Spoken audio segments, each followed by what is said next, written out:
Hello दोस्तों, नमस्कार। आप सभी लर्नर का मेरे यूट्यूब चैनल एम के क्लासेस में हार्दिक स्वागत है। कल हमने एनसीईआरटी क्लासिक्स साइंस सब्जेक्ट का पहला लेसन कवर किया था। उसमें कुछ वॉइस की इशू थी। आई होप कि अब दोबारा ऐसा ना हो। कुछ आवाज़ में कुछ दिक्कत थी, तो आगे ऐसी दिक्कत ना हो इसके लिए पूरा प्रयास रहेगा। आइए आज हम क्लास 6 की लेसन 2 शुरुआत करते हैं। लेसन 2 का नाम है सजीव जगत में विविधता। विविधता का मतलब होता है कि जीवों में अलग अलग वैरायटी, जैसे कुछ विशालकाय जीव होते हैं, जैसे हाथी है, घोड़ा है, व्हेल मछलियाँ हैं। कुछ ऐसे जीव होते हैं जो बहुत ही छोटे होते हैं, जैसे मक्खी है, चींटी है, टिड्डा है। कुछ ऐसे जीव होते हैं जो इन दोनों के बीच के होते हैं, जैसे मनुष्य है, शेर है, चीता है, हाथी है। तो ये सब विविधता होती है जीवों की। और विविधता हम लोग देख सकते हैं, जैसे कि जो उड़ने वाले पक्षी होते हैं वो आकाश में उड़ते हैं, ठीक है। कुछ ऐसे जीव होते हैं जो जल में रहते हैं। कुछ ऐसे जीव होते हैं जो पृथ्वी पर निवास करते हैं। तो उनके अनुकूलन के हिसाब से, उनका जो वातावरण के हिसाब से, उनकी जो स्थितियां हैं, उस आधार पर भी हम लोग उनकी विविधता को पहचान सकते हैं, ठीक है। तो आइए लेसन की शुरुआत करते हैं। सबसे ऊपर एक ये कोटेशन दिया गया है, आप जैसा कि स्क्रीन पर देख सकते हैं कि बड़े वृक्ष दूसरों को तो छाया देते हैं, परंतु स्वयं कड़ी धूप में खड़े रहते हैं। उनके फल भी दूसरों के लिए होते हैं, अपने लिए नहीं। उसी प्रकार अच्छे मनुष्य भी स्वयं कठिनाई सहकर दूसरों का कल्याण करते हैं। उन्होंने जो कुछ भी अर्जित किया है वे उसे दूसरों को ही दे देते हैं। यह अर्थात यहाँ पर पौधों को बताया गया है कि वो कितने महान होते हैं। हम मनुष्य को भी उसी तरीके से महान बनना चाहिए, ठीक है। आगे हम देखते हैं यहाँ से ये कुछ दृश्य दिखाया गया है, उसके बारे में यहाँ पर बताया गया है। देखिए, कल की सुखद वर्षा के पश्चात आज यह एक सुहावनी सुबह है। विज्ञान की शिक्षिका सुलेखा ने विज्ञान विद्यालय में प्रकृति की सैर, नेचर वॉक को सुगम बनाने के लिए डॉक्टर रघु और मनीराम चाचा को आमंत्रित किया है। डॉक्टर रघु पास की अनुसंधान प्रयोगशाला में एक वैज्ञानिक है और मनीराम चाचा विद्यालय के पास में ही रहने वाले एक वरिष्ठ नागरिक हैं। मनीराम चाचा पक्षियों की ध्वनि की नकल करने में विशेषज्ञ हैं। वह विभिन्न प्रकार के पौधों और जंतुओं की पहचान करने में भी निपुण हैं, ठीक है। आगे देखते हैं। यहाँ विद्यार्थियों को प्रकृति की सैर पर ले जाने से पहले डॉक्टर रघु ने उन्हें बताया कि इस सैर का उद्देश्य प्रकृति में पौधों और जंतुओं की सुंदरता और विविधता का अनुभव करना है। अर्थात अगर हम किसी स्कूल की तरफ से कोई किसी ट्रिप पे जाते हैं तो उसका कोई एक उद्देश्य होता है कि हमारा उद्देश्य क्या है। तो यहाँ पर उद्देश्य ये बताया गया है कि पौधों और जंतुओं की सुंदरता और विविधता का अनुभव करना है। विद्यार्थी उनके साथ प्रकृति की सैर पर जाने के लिए उत्साहित हैं। वे उनसे बातचीत करने और सीखने के लिए भी उत्सुक हैं। शिक्षिका ने सभी विद्यार्थियों को परामर्श दिया कि वे अपने साथ नोटबुक, पेन और पानी की बोतल साथ लेकर में चलें, इसलिए कि भाई वहाँ पर जाएंगे तो जो हमें महसूस होगा, जो हमें पता चलेगा, उसको हम नोट करते जाएंगे अपनी कॉपी में, ठीक है। आगे बढ़ते हैं यहाँ से। जैसे जैसे वे चलते हैं वे अपने आसपास के पौधों और जंतुओं की खोजबीन करना आरंभ कर देते हैं। डॉक्टर रघु विद्यार्थियों को उद्यान पार्क में गंध की विविधता को महसूस करने के लिए कहते हैं। वे इस बात पर भी बल देते हैं कि हम सभी जीवित प्राणियों का सम्मान करें और उनसे छेड़छाड़ न करते हुए उनका अवलोकन करें। मनीराम चाचा विद्यार्थियों से कहते हैं कि वे न केवल विभिन्न पौधों और जंतुओं को देखें बल्कि ध्यान से विभिन्न ध्वनियों को भी सुने। चूँकि मनीराम चाचा जो है जीवों की आवाज़ की नकल करने में माहिर है, इसलिए वो बच्चों को भी ये चीज़ बताते हैं कि आप लोग उसको समझें, सुने। आगे देखते हैं। विद्यार्थी विभिन्न प्रकार के पौधे देखते हैं जिनमें घास, झाड़ियाँ और बड़े वृक्ष शामिल हैं।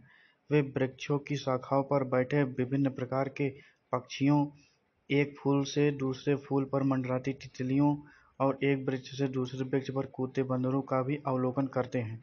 वे अपने अवलोकनों को अपनी नोटबुक में अंकित करते हैं और डॉक्टर रघु और मनीराम चाचा से उनके बारे में चर्चा करते हैं। आगे देखते हैं। यहाँ पर ये एक पॉइंट दिया हुआ है, एक बच्चा है जो कुछ अवलोकन किया, वो कहता है वाह, यह कितना आश्चर्यजनक है कि प्रत्येक पक्षी का अपना विशिष्ट कलरव होता है। ये इन्होंने अनुभव किया, अपने अनुभव को साझा भी किया। विद्यार्थी विभिन्न पक्षियों को करला चहचहाट सुनते हैं। डॉक्टर रघु बताते हैं कि प्रत्येक पक्षी की अपनी एक अलग चहचहाट होती है। यह प्रकृति में विविधता का एक उदाहरण है। डॉक्टर रघु मनीराम चाचा से कुछ पक्षियों की ध्वनियाँ निकालने की यानी नकल करने का अनुरोध करते हैं। मनीराम चाचा विभिन्न पक्षियों की ध्वनियों की नकल करते हैं। उन्हें देखकर विद्यार्थी भी उनकी नकल करने लगते हैं।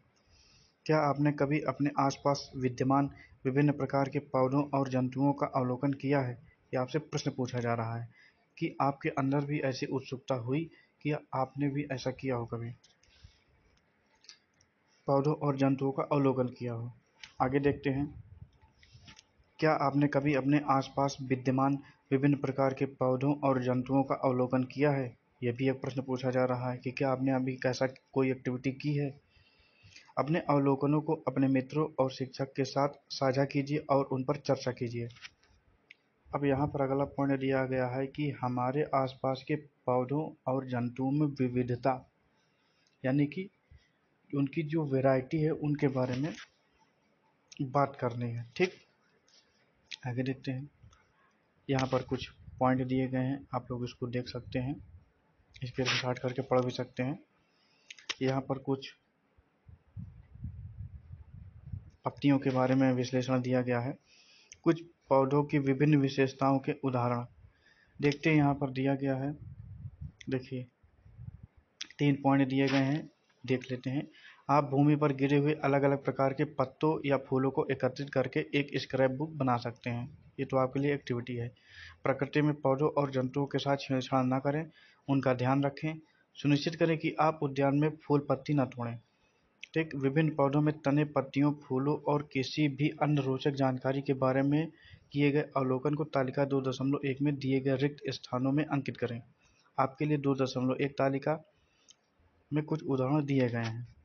ठीक है, यहाँ पर ये घास है, ये तुलसी की पत्ती है, ये गुड़हल के फूल है, तो उसके बारे में दिखाया गया है। जैसे क्रम संख्या 1 में स्थानीय नाम है घास। ठीक, तना इसका कैसा है, कोमल और पतला होता है। पत्तियां कैसी होती हैं, तने के भिन्न बिंदुओं से एकांतरी रूप में से एक पत्ता निकलता है। कोई अन्य अवलोकन विशेषताएं, जैसे हरी पत्तियां। ठीक, इसी प्रकार से घास, इसी प्रकार से तुलसी, इसी प्रकार से गुड़हल, इन सब के बारे में दिया गया, आप इसको देख सकते हैं। नंबर, आपने जिन पौधों का अवलोकन किया है उनमें क्या समानताएं और क्या विभिन्नताएं पाई, इसके बारे में आप बताइए। ठीक, ये ऐसा कहा जा रहा है। ठीक, अब यहाँ पर कुछ पॉइंट दिए गए हैं जिसमें देखा बताया गया कि आपने देखा होगा कि पौधों में विभिन्न प्रकार की विशेषताएं पाई जाती हैं, जैसे सॉरी, लंबा अथवा छोटा, कठोर अथवा कोमल तना, विभिन्न आकृतियों की पत्तियां और तने पर पत्तियों का अभिविन्यास, फूलों के रंग, आकार और सुगंध में भिन्नता। देखिएगा, ये इसमें अलगाव है ना, यहाँ की भी इसकी पत्ती हरी है, इसकी लाल है, ये ग्रीन टाइप है, तो ये इसकी विशेषताएं अलग अलग दिखाई गई हैं। अब सैर के समय देखे गए अपने पूर्व अनुभवों के आधार पर जंतुओं की एक सूची बनाइए। उनके रहने के स्थान, उनके भोजन और गति के प्रकार को तालिका 2.2 में दिए गए रिक्त स्थान में अंकित कीजिए। आपके लिए यहाँ कुछ उदाहरण दिए गए हैं, जैसे जंतुओं के नाम। ठीक, कौवा है, उनके रहने का स्थान क्या है, वृक्ष है। भोजन क्या करते हैं, वो कीट खाते हैं। गति के प्रकार यानी उड़ना और चलना है। ठीक, अन्न में चोंच में टहनी लिए हुए। ठीक, इसी प्रकार चींटी के बारे में बताया गया है। उनके रहने का स्थान क्या है, तो मिट्टी एवं बिलों में रहती हैं। भोजन क्या करती हैं, पत्तियां, बीज और कीट खाती हैं। और अन्न अवलोकन क्या है, 6 पैर होते हैं उनके, याद रखिएगा, चींटियों के 6 पैर होते हैं। ठीक है, तालिका 2.2 में आपने जिन जंतुओं का अवलोकन करके अंकित किया है उनमें क्या समानताएं और क्या विभिन्नताएं हैं। आगे देखते हैं। आपने देखा होगा कि कुछ जीव जंतु भूमि पर रहते हैं जबकि कुछ अन्य वृक्षों पर रहते हैं। पक्षी वृक्षों पर रहते हैं, मछलियाँ जल में रहती हैं और मेढक जैसे कुछ जंतु भूमि के साथ साथ जल में भी रहते हैं। यहाँ पर पक्षी क्या हैं, नभचर हैं, मछलियाँ क्या हैं, जलचर हैं, और मेढक क्या हैं, उभयचर हैं, यानी कि जल और थल दोनों में रह लेते हैं। ठीक, तो जंतुओं द्वारा खाए जाने वाले भोजन और उनकी गति के प्रकारों में विविधता है, इसी को ही विविधता कहा जाता है। आपने जिन पौधों तथा जंतुओं का अवलोकन किया है, उनके चित्र अपनी नोटबुक में बनाएं अथवा उनके द्वारा एकत्रित किए गए विभिन्न पौधों के पत्तों, फूलों और जीव जंतुओं के पंखों के साथ एक स्क्रैप बुक भी तैयार कर सकते हैं। ठीक है, आगे देखते हैं। विद्यालय में आते जाते समय अपने आसपास के वातावरण का अवलोकन करें और विविध प्रकार के पौधों और जंतुओं को देखने की चेष्टा करें। ऐसे किसी भी पौधे अथवा जंतु का नाम जोड़ें जिसे आपने पहले तालिका 2.1 अथवा 2.2 में सूचीबद्ध नहीं किया है। ठीक, यहाँ पर कुछ क्रियाकलाप दिए गए हैं, आप लोग इसको दे सकते हैं। ठीक, यहाँ से हम लोग देखते हैं। अतिरिक्त भी विभिन्न प्रकार के पौधे और जंतु हो सकते हैं। मतलब क्या आप सोचते हैं कि श्यामपट्ट पर चित्रित किए गए पौधों और जंतुओं के अतिरिक्त भी विभिन्न प्रकार के अनेक पौधे और जंतु हो सकते हैं? ये कुछ जीव जंतुओं के चित्र श्यामपट्ट में बनाए गए हैं, तो आप लोग को ये सोचना है कि क्या इसके अलावा भी कुछ जीव हो सकते हैं। तो किसी विशेष क्षेत्र में पाए जाने वाले पौधों और जंतुओं की विविधता उस क्षेत्र की जैव विविधता का भाग होता है। जैसे हमारी पृथ्वी है, पृथ्वी ये हमारी पृथ्वी है, पृथ्वी के किसी एक भाग पर कुछ जीव होते हैं। ठीक है, जैसे मनुष्य हैं, कुछ अन्य जानवर जैसे शेर, चीता, भालू, बंदर हैं, पक्षी हैं। तो किसी निश्चित स्थान पर जो जीवों की वैरायटी होती है, उसी को ही जैव विविधता कहते हैं और उस स्थान को स्थानिक जैव विविधता कहा जाता है। ठीक, आगे देखते हैं। पेड़ कुछ पक्षियों और जंतुओं को भोजन और आश्रय प्रदान करते हैं। जंतु फल खाने के बाद बीज फैलाने में सहायता करते हैं, इत्यादि। आप ऐसे कुछ अन्य उदाहरण सोच सकते हैं। इससे पता चलता है कि पौधे और जंतु एक दूसरे पर निर्भर रहते हैं। जाहिर सी बात है कि हमारा ये पेड़ है, ठीक, ये एक पेड़ है, ठीक, और इस पेड़ से हमको जो है पत्तियां दिख रही हैं, इसमें इसमें तने दिख रहे हैं, ठीक है, इसमें फल लगा हुआ है। ठीक, ये फल जब ज़मीन पर गिरता है तो कुछ जंतु उसको खाते हैं और खाने के बाद उसके जो बीज होती हैं उसको जो है धरती पे जो है छोड़ देते हैं और पुनः वो एक नन्हे पौधे के रूप में उभरता है और धीरे धीरे एक विशालकाय वृक्ष बन जाता है। तो इस प्रकार से उसमें जो है सामंजस्य बना रहता है। ठीक, अब आगे दिया गया कि पौधों और जंतुओं के समूह कैसे बनाएं। आप अपनी नोटबुक और पुस्तकों को समूहों में कैसे व्यवस्थित करेंगे? क्या उन्हें समूहों में व्यवस्थित करने से आपको अपने बस्ते को अच्छे ढंग से व्यवस्थित करने में सहायता मिलेगी? प्रश्न पूछा जा रहा है। आइए अब हम आपके आसपास के संसार पर दृष्टि डालें। हमारे चारों ओर हमारे चारों ओर विभिन्न प्रकार की विशेषताओं वाले विविध प्रकार के पौधों और जंतु विद्यमान हैं, जिनके विषय में हमने अनुभाग 2.1 में सीखा है। हम उनकी समानताओं और विभिन्नताओं के आधार पर उनके समूह बना सकते हैं। अब जिनके बारे में हमने अभी तक पढ़ाई की, उनके समूह को हमको बनाना है। ठीक, आप यह देखकर आश्चर्यचकित होंगे कि विभिन्न समूहों द्वारा उपयोग किए गए आधार भिन्न हो सकते हैं। आपको क्या लगता है कि इसके पीछे के कारण क्या है? हो सकता है कि विभिन्न विद्यार्थियों ने समूह बनाने के लिए भिन्न भिन्न सामान्य विशेषताओं का चुनाव किया हो।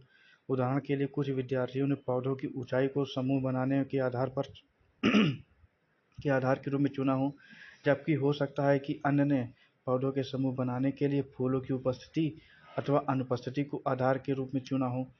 तो ये विविधता है, क्या है, जैव विविधता है कि लोगों ने मतलब बच्चों ने किस प्रकार से उस चीज़ को देखा। ठीक, अब जैसे यहाँ पर कुछ पॉइंट दिए गए हैं, जैसे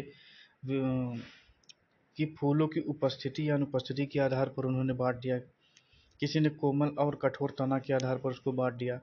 किसी ने खान पान के स्वभाव के आधार पर बांट दिया, इसी ने रहने के स्थान के आधार पर बांट दिया। ठीक है, संभवतः आपने जंतुओं की विविध विशेषताओं के आधार पर उनके समूह बनाए होंगे, जैसे वे क्या खाते हैं, वे कहाँ रहते हैं, वे किस रंग के होते हैं और वे कैसे चलते हैं। ठीक, समूह बनाने का यह महत्व है। समूह बनाने से पौधों और जंतुओं को उनकी समानताओं और विभिन्नताओं के आधार पर समझना और अध्ययन करना सरल हो जाता है। आप समूह बनाने के महत्व के विषय में अध्याय हमारे आसपास की सामग्री में अधिक जानेंगे। ठीक, ये आगे हम लोग पढ़ें। अब ये पॉइंट दिया गया कि पौधों के समूह कैसे बनाएं। आपने देखा कि पौधों में उनके तने, पत्तियों, फूलों इत्यादि से संबंधित विशेषताओं में विभिन्नताएं होती हैं। विभिन्न पौधों के तने मोटाई, ऊंचाई और कठोरता में भिन्न होते हैं, जबकि पत्तियां आकृति, रंग, आकार और व्यवस्था में भिन्न होती हैं।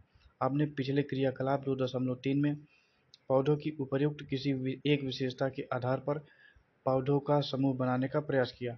आपने पूर्व की कक्षा में सीखा होगा कि पौधों के समूह उनकी ऊंचाई और तने के प्रकार के आधार पर शाक, झाड़ियों और वृक्षों के रूप में बनाए जा सकते हैं। आइए पौधों की विशेषताओं का अधिक विस्तार से अध्ययन करें और इसके आधार पर उसके समूह बनाएं।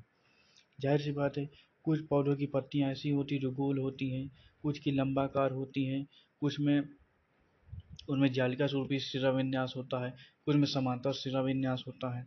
तो इस प्रकार से अलग अलग होते हैं। ठीक, आगे देखते हैं। ऊंचाई और तने की प्रकृति के आधार पर पौधों के समूह। ठीक, ये दिया गया है। आम के बारे में दिया गया है, गुलाब के बारे में दिया गया है, टमाटर के बारे में दिया गया है। यह है वृक्ष आम का। ठीक, ये है टमाटर का, ये है गुलाब का। ठीक, तो आम का वृक्ष कैसा होता है? ऊंचा होता है। तने की प्रकृति उसकी भूरी होती है। रंग कठोर, कोमल में से क्या कैसा तना होता है? कठोर तना होता है। और तना कैसा होता है? मोटा होता है। गुलाब की क्या कंडीशन है? तो ऊंचाई उसकी मध्यम होती है। गुलाब के तने का जो रंग होता है वो भूरा होता है, और गुलाब के तना जो होता है वो कठोर होता है, और तना पतला भी होता है, और इसको समूह में बांटा गया है झाड़ी के रूप में। इसी प्रकार टमाटर है। टमाटर की पेड़ की ऊंचाई क्या होती है? छोटी होती है। उसके तने की जो प्रकृति है वो हरे रंग की होती है उसका, और उसका जो तना होता है कोमल होता है। ठीक है, और पतला होता है। ठीक, और उसको साग के रूप में व्यवस्थित किया गया है। देखिएगा, आपको शाक, झाड़ियों और वृक्षों के बीच क्या अंतर दिखाई दिए?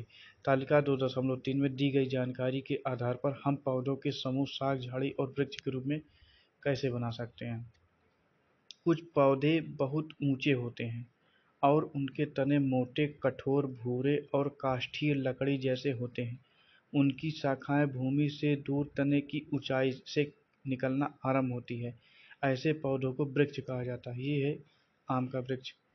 अब देखते हैं इसकी ये जो हिस्सा है, ये ज़मीन से थोड़ी ऊंचाई पर जाने के बाद ऊपर की ओर तना इसका निकला हुआ होगा। उन तनों से पत्तियां और फल निकल रहे हैं। यहाँ से इसके नीचे की ओर जड़ें होंगी। ठीक, उसके बाद उदाहरण के लिए आम का पेड़, ये है आम का पेड़। ठीक है, आगे देखते हैं हम लोग। कुछ पौधों के तने वृक्षों की तरह ऊंचे नहीं होते। प्रायः इस प्रकार के पौधों के अनेक भूरे रंग के काष्ठीय लकड़ी जैसे तने होते हैं, जो भूमि के निकट से शाखाओं के रूप में निकलते हैं। ये तने कठोर होते हैं, लेकिन वृक्ष के तने जितने मोटे नहीं होते हैं। ऐसे पौधों को झाड़ी कहा जाता है। अब देखते हैं झाड़ी क्या होता है। ये है झाड़ी।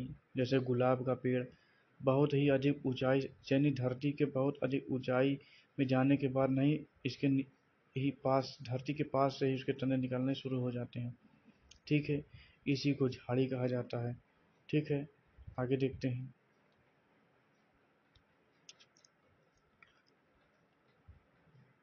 उदाहरण के लिए गुलाब का पौधा भी मैंने आपको चित्र में दिखाया।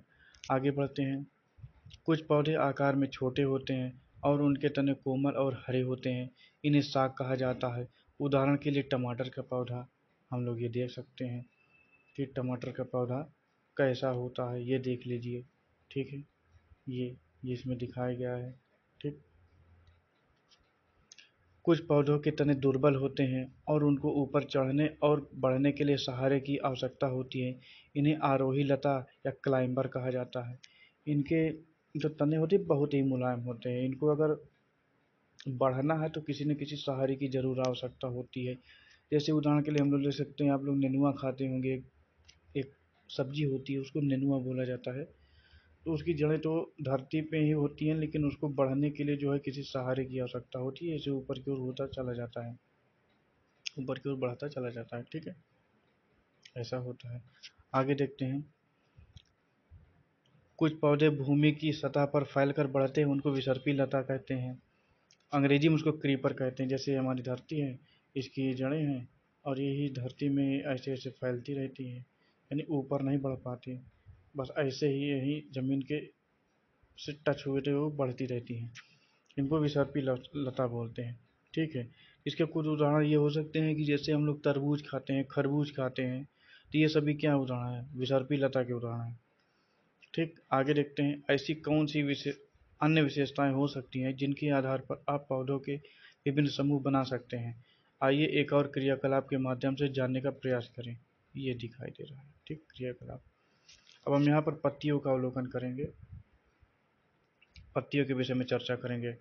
ठीक है, यहाँ पर 3 पत्तियों के चित्र दिए गए हैं और ये तीनों एक दूसरे से भिन्न हैं। आइए इसके बारे में जानते हैं। इसमें एक का दिया हुआ जालिका रूपी शिराविन्यास युक्त गुड़हल की पत्ती, खा में दिया गया समांतर शिराविन्यास युक्त केले की पत्ती, फिर गा में दिया गया समांतर शिराविन्यास युक्त घास की पत्ती। ठीक, ये 3 पत्तियों को दिया गया। देखिए, आप पौधों की पत्तियों पर पतली रेखाएं देख सकते हैं। इन पतली रेखाओं को शिराएं कहते हैं। शिराओं द्वारा दर्शाए गए पैटर्न को शिराविन्यास कहा जाता है। आपको चित्र 2.4 का क और 2.4 का ख में दिखाई गई पत्तियों की शिराओं में क्या अंतर दिखाई देते हैं। आप कुछ पत्तियों में मोटी शिराविन्यास के दोनों ओर शिराओं का एक जाल जैसा पैटर्न देख सकते हैं। इस पैटर्न को जालिका रूपी शिराविन्यास कहा जाता है। ये देख लीजिए, ये मोटा वाला हिस्सा इससे ऐसे निकला हुआ है। ठीक, दोनों साइड, इसी को बोला जाता है जालिका रूपी शिराविन्यास। उदाहरण के लिए गुड़हल की पत्ती, हम आपके सामने ये उदाहरण दिया गया है, गुड़हल की पत्ती आप देख सकते हैं। ठीक है, आगे देखते, इस शिराविन्यास पैटर्न को प्रदर्शित करती हैं। ठीक, गुड़हल की पत्ती आप देख सकते हैं कि कुछ पत्तियों में शिराएं समांतर चलती हैं। ये देख ली केले की पत्ती, यहाँ बीच में एक दिया गया है, इसके दोनों साइड ऐसे ऐसे शिराएं निकली हुई हैं, जिसे समांतर शिराविन्यास कहते हैं। ठीक, आगे देखते हैं, समांतर शिराविन्यास कहा जाता है। उदाहरण के लिए केले और घास की पत्तियां। समांतर शिराविन्यास चित्र 2.4 का ख और 2.4 का ग को प्रदर्शित करती हैं। क्या आपको लगता है कि पत्तियों में पाए जाने वाले शिराविन्यास के आधार पर पौधों के समूह बनाए जा सकते हैं? ये आप लोग सोच सकते हैं, आपसे प्रश्न पूछा जा रहा है। बिल्कुल बनाए जा सकते हैं, बनाया भी गया है। ठीक, आइए अब पौधों की जड़ों के बारे में जानने का प्रयास यानी अन्वेषण करते हैं। क्या सभी पौधों में जड़ें होती हैं? क्या ये जड़ें एक जैसी होती हैं? यहाँ पर 2 प्रश्न हैं कि क्या सभी पौधों में जड़ें पाई जाती हैं, और दूसरा प्रश्न है क्या सभी जड़ें एक जैसी ही होती है? तो इसके बारे में हम लोग अवलोकन करते हैं। ठीक, इसके लिए आपको मैदान में जाना पड़ेगा, कुछ पौधों को साथ में अपने लाना पड़ेगा। ठीक है, जैसे यहाँ पर एक सरसों का पेड़ है, यहाँ एक सामान्य घास है। यहाँ पर 2 प्रकार के पौधों की जड़ों के बारे में जानकारी दी गई है। जैसे आपके द्वारा एकत्रित किए गए पौधों की जड़ों में क्या समानताएं और क्या विभिन्नताएं हैं। चित्र 2.5 का क और 2.5 का ख में प्रदर्शित पौधों की जड़ों में आप क्या भिन्नताएं देखते हैं। देखिए, चित्र 2.5 का क में सरसों के पौधों की जड़ों का ध्यानपूर्वक अवलोकन करें। इस पौधे की जड़ में एक मुख्य जड़ होती है, जैसे ये एक मुख्य जड़ है। ठीक है, इससे छोटी छोटी पार्श्व जड़ें निकलती रहती है। ये छोटी छोटी पार्श्व जड़ें निकलती रहती हैं, फिर इनसे भी ऐसे निकली रहेंगी, ऐसे ऐसे, फिर ऐसे ऐसे निकली रहेंगी। ठीक, ऐसे जड़ों को मूसला जड़ कहते हैं। मूसला जड़ वाले एक अन्य पौधे का उदाहरण गुड़हल है, जिसे आपने क्रियाकलाप 2.1 में देखा और तालिका 2.1 में अंकित किया है। चित्र 2.5 का ख में दिखाया गया है पौधा एक सामान्य घास का पौधा है। इस पौधे की जड़ें समान माप की हैं, पतली जड़ों के गुच्छों के रूप में दिखाई देती हैं। अब इसको देख लेते, सामान्य घास है, ये हमारी धरती है, इस धरती के ऊपर एक घास जामी हुई है, इसकी जो जड़ें हैं ऐसे ऐसे ऐसे ऐसे बनी हुई हैं, यानी एक ही केंद्र बिंदु से बहुत सारी उसकी जड़ें निकली हुई होती हैं। इन्हीं को क्या कहते हैं, इन्हीं को झकड़ा जड़ें कहते हैं। क्या उनसी जड़ें? झकड़ा जड़ें बोलने जाते हैं। ठीक, आगे देखते हैं। झकड़ा जड़ को रेशेदार जड़ भी कहा जाता है। ठीक है, क्या आपके संग्रह में कोई अन्य घास सम्मिलित है? ये आप बता सकते हैं भाई, आप लोग करेंगे संग्रह तो आप लोग बता सकते हैं। यदि हाँ तो इसकी जड़ें किस प्रकार की है आप लोग अपने नोटबुक में लिख सकते हैं, ठीक, पता करके। क्या किसी पौधे की पत्ती में शिरा विन्यास के प्रकार और उसकी जड़ के प्रकार के बीच कोई संबंध होता है? ये आपसे प्रश्न पूछा जा रहा है। हम कैसे इसका पता लगा सकते हैं? ठीक, ये आप कर सकते हैं, ये आपके लिए क्रियाकलाप दी गई हैं। क्या, आगे देखते हैं। क्या आपको इन पौधों की पत्तियों के शिरा विन्यास और जड़ों के प्रकार के मध्य कोई संबंध दिखाई देता है?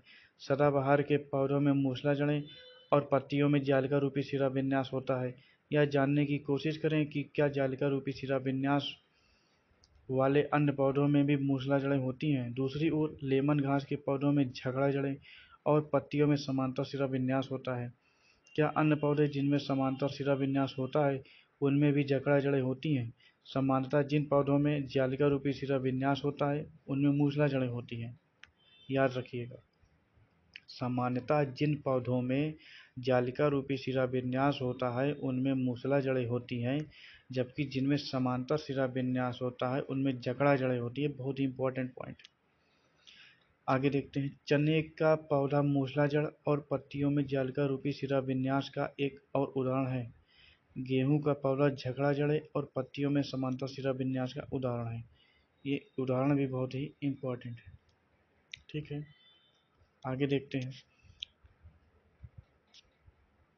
एक प्रश्न है कि क्या किसी पौधे के बीज, जड़ के प्रकार और पत्ती के शिरा विन्यास में परस्पर संबंध है?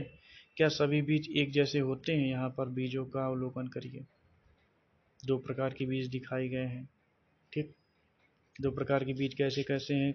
नंबर का द्विबीजपत्री बीज यानी चना में पाया जाता है, एक बीजपत्री यानी मक्का में पाया जाता है, ये बताया गया है। ठीक, आप देखेंगे कि चने के बीज अपने बीज आवरण के अंदर दो भागों में विभक्त है। प्रत्येक भाग को बीजपत्र काटिलीडन कहा जाता है। जिन पौधों के बीजों में दो बीजपत्र होते हैं उन्हें द्विबीजपत्री कहा जाता है। मक्का के बीज में एक पतला बीजपत्र होता है, ऐसे बीज वाले पौधों को एक बीजपत्री कहा जाता है। आप पौधों में पत्ती के शिरा विन्यास, जड़ों के प्रकार और बीजों में बीजपत्रों की संख्या में परस्पर क्या संबंध देखते हैं? ये प्रश्न है, आपसे पूछा जा रहा है, इसको आप लोग जवाब देंगे। द्विबीजपत्री पौधों में जालिका रूपी शिरा विन्यास और मूसला जड़ तंत्र होता है। ये बहुत ही इंपॉर्टेंट पॉइंट है। द्विबीजपत्री पौधों में जालिका रूपी शिरा विन्यास और मूसला जड़ तंत्र होता है, जबकि एक बीजपत्री पौधों में समांतर शिरा विन्यास और झगड़ा जड़ तंत्र होता है। ये बहुत ही इंपॉर्टेंट पॉइंट है, आप लोग इसको ध्यान रखिएगा। ठीक, यहाँ से यहाँ तक का। ठीक, आपने पौधों के समूह बनाने के लिए उपयोग की जाने वाली कुछ विशेषताओं के विषय में पढ़ा है। ठीक, आज के लिए बस इतना ही। चूँकि ये चैप्टर बहुत लंबा है इसलिए इस चैप्टर को मिनिमम 2 पार्ट में अगर हो जाता है तो ठीक है, नहीं तो 3 पार्ट में हम लोग डिवाइड करके पढ़ेंगे, इसलिए कि ये चैप्टर बहुत बड़ा है, इसलिए हम इसको ऐसा कर रहे हैं। क्योंकि मेरा उद्देश्य ये है कि पढ़ने के साथ साथ चीज़ें समझ में आनी चाहिए, ये भी इम्पोर्टेंट है। क्योंकि एनसीईआरटी बुक ही ऐसी होती है कि अगर आप इसको ध्यान से पढ़ते हैं या सुनते हैं तो ये किताबें ऐसी होती हैं कि आप स्वयं इन किताबों से बात कर रहे हैं और ये किताबें स्वयं आपसे भी बातें कर रही हैं। इसलिए अब इसकी आगे हम लोग कल पढ़ेंगे। आज के लिए बस इतना ही। अगर आपको वीडियो पसंद आए तो आप हमारे चैनल को सब्सक्राइब कीजिए, वीडियो को शेयर कीजिए, वीडियो को लाइक कीजिए। धन्यवाद।